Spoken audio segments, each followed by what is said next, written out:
Happy. Wait lang, wala pang apoy. Sindihan mo na. Nawawalan.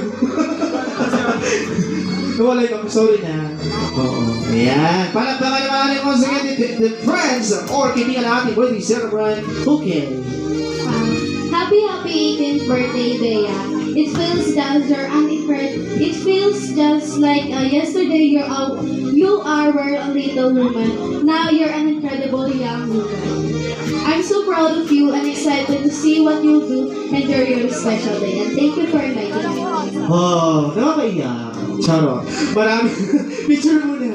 O, diba? Palakpakan nyo naman ang kaibigan nyo. Kaibigan, parang ang lungkot nyo naman. Gusto nyo, ituloy pa ba natin ito? Tapusin na natin. Ang lungkot, no?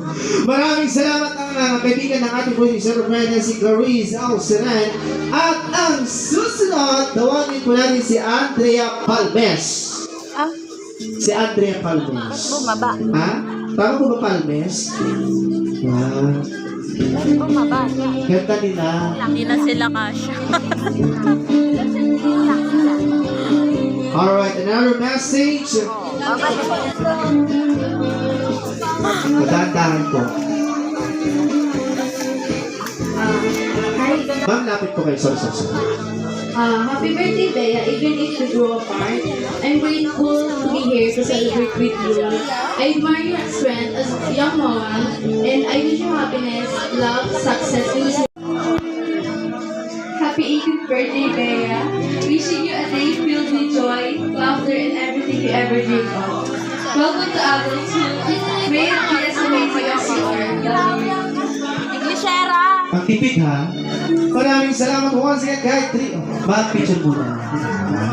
At the next, si Grace Gonzalez. Si Grace Gonzalez.